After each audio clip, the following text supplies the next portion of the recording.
سلام. الموضوع ديال هاد المرة غادي نهضر فيه على التاريخ ديال الأوبئة. الموضوع قسمته لجوج أجزاء. الجزء الأول غادي نهضر فيه على التاريخ ديال الأوبئة بشكل عام في العالم، والجزء الثاني غادي نهضر فيه على التاريخ ديال الأوبئة في المغرب. إلا كنتي أول مرة غادي تشوف لاشين تابونا واكتيفي لي نوتيفيكاسيون باش يوصلك الجديد، وإلا كان كيعجبك المحتوى بارطاجي مع الناس اللي كتعرفهم.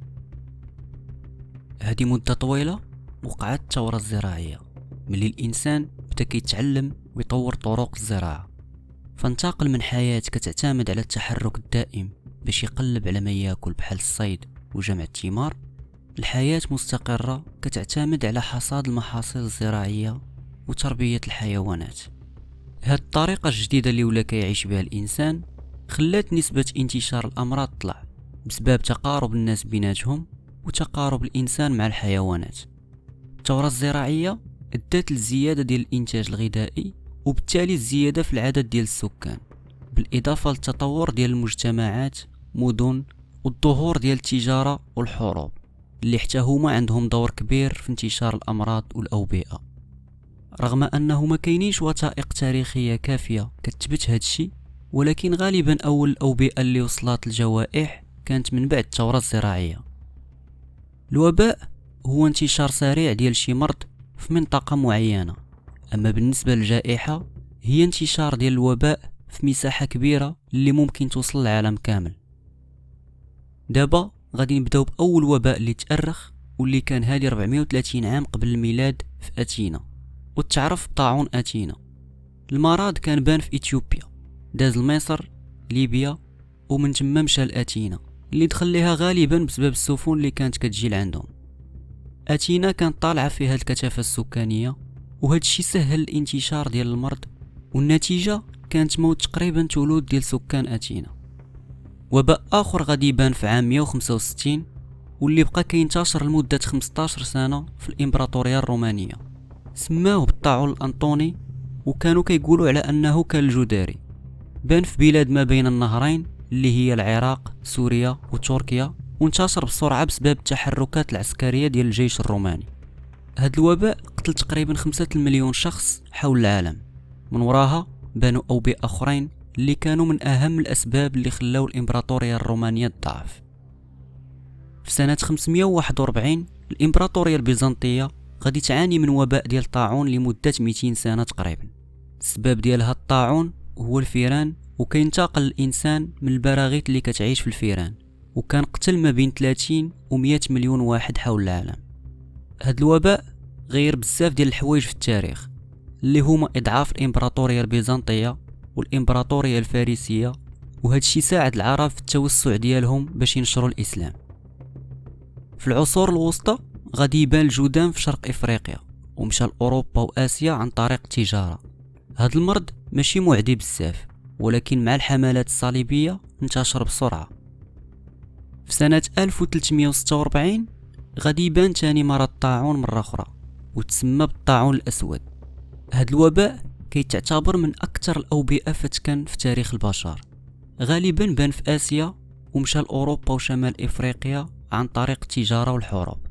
هاد الوباء غادي يسالي في سنة 1353 وقتل ما بين 75 و 200 مليون شخص حول العالم. الطاعون بقى كيبان في موجات أخرى خلال السنين اللي من بعد، ولكن بشكل خفيف، خصوصا من اللي بدا كيطبق الحجر الصحي. في أواخر القرن 15 ومع اكتشاف القارة الأمريكية بداو الأوروبيين كينتقلوا لتما، وداو معهم بزاف ديال الأمراض اللي أثروا بشكل خطير على السكان ديال القارة، وقتلوا نسبة كبيرة في الظرف ديال 150 سنة من بعد الاكتشاف. وكاينه شعوب اللي اختفت نهائيا. علاش تأثروا السكان الأصليين وماشي الأوروبيين؟ غالبا حيت الأوروبيين تكونت عندهم مناعة مقارنة مع السكان ديال أمريكا، ولكن حتى هاد السكان ما كانوش ساهلين، ودوزوا بكتيريا اللي كتسبب مرض الزهري للأوروبيين. التجارة كانت ديما من أسباب انتشار الأوبئة بحال الملاريا والحمى الصفراء اللي بداو في المناطق الاستوائية في إفريقيا وانتشروا حتى هما حول العالم في بداية القرن الثامن عشر. من أهم الحوايج اللي ساعدوا في القضاء على الأوبئة كانت فكرة اللقاح في أواخر القرن الثامن عشر، صاحب الفكرة كان الإنجليزي إدوارد جينر، من خلال الملاحظة ديالو لبعض المزارعين اللي كونوا مناعة ضد الجداري حيث كانوا تصابوا بجداري البقر اللي هو خف من الجداري الأصلي. عام 1817 غادي تبان الكوليرا اللي كتجي عن طريق أكل أو شرب مياه ملوثة. هاد المرض كيسبب إسهال حاد اللي كيؤدي لجفاف الجسم. المرض بان أول مرة في شرق الهند واستمر تما 6 سنين، ومنها انتشر في آسيا، الشرق الأوسط وأوروبا، وقتل عشرات الآلاف، وبانوا موجات أخرى ديال هاد الوباء من بعد. سنة 1858 بان الطاعون مرة أخرى في الصين واستمر ل100 عام. في هاد الفترة علماء فرنسيين قدروا يحددوا البكتيريا المسؤولة على هاد المرض والدور ديال الفيران والبراغيث في نقل المرض. فكان تطوير ديال اللقاح ضد الطاعون، وبداو كيتخلصوا من الفيران اللي كتكون في السفن. هاد الوباء قتل تقريبا 10 المليون شخص في الهند و2 المليون في الصين. عام 1889 بانت أول جائحة ديال الإنفلونزا، وكانت سميتها الإنفلونزا الروسية. استمرت لمدة عام وقتلت تقريبا 1,000,000 إنسان حول العالم. وفي 1918 بان وباء إنفلونزا اللي خطير، وكانت سميتو الإنفلونزا الإسبانية، لأن وسائل الإعلام الإسبانية كانت من الوسائل الإعلام الحرة في الوقت ديال الحرب العالمية الأولى، وكانت من الأولين اللي هضروا على هذا الوباء. الفيروس انتقل من الطيور للإنسان، وأول الحالات كانت بانت في الجيش الأمريكي وانتقل معاهم لأوروبا. الوباء استمر 3 سنين وتصاب به تقريبا 500 مليون وقتل حوالي 50 مليون شخص. من وراء الإنفلونزا الإسبانية بانت أوبئة أخرى ديال الإنفلونزا بحال الإنفلونزا الأسيوية اللي بانت عام 1957 وقتلت 1,000,000 شخص، وإنفلونزا هونغ كونغ عام 1968 اللي حتى هي قتلت تقريبا 1,000,000 شخص. وبلا ما نساو إنفلونزا الخنازير عام 2009 اللي قتلت عشرات الآلاف. الإنفلونزا العادية كتنتشر كل عام حول العالم وكتقتل كل عام تقريبا 500,000 حالة. دابا غادي نهضروا على فيروس آخر اللي انتقل من بعد أنواع القرود للإنسان في وسط إفريقيا عام 1957. الفيروس كيتعرف باسم نقص المناعة، وانتشر بشوية حتى وصل لأمريكا الشمالية في الستينات.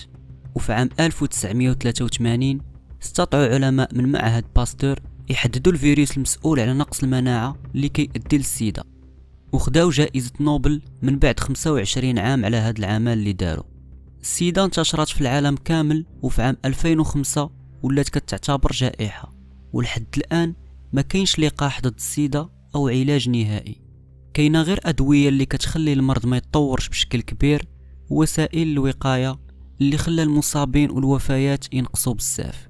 من 1990 لدابا السيدا قتلت تقريبا 30 مليون شخص، وكاينه دابا 40 مليون شخص اللي عايشه به.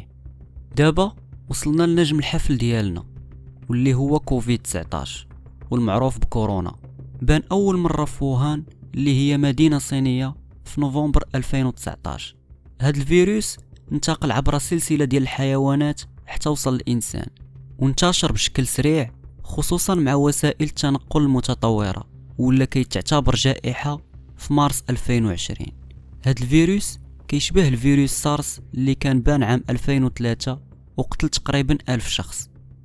تقدم الطب وتحسن ظروف النظافة لعبوا دور كبير في النقص والحد من الأوبئة، ولكن باقي الأوبئة كيبانوا مرة أخرى وكيقتلوا عدد كبير ديال الناس، بحال الطاعون اللي عاود بان عام 2017 في مدغشقر وقتل مئات الأشخاص، والكوليرا اللي باقا مستمرة وكتقتل 100,000 واحد تقريبا كل عام، بلا ما نساو الجذام اللي مصاب به تقريبا 3 مليون شخص حول العالم، وزيد عليها الملاريا اللي كتقتل كل عام 400,000 واحد في إفريقيا، واللي الأغلبية ديالهم أطفال.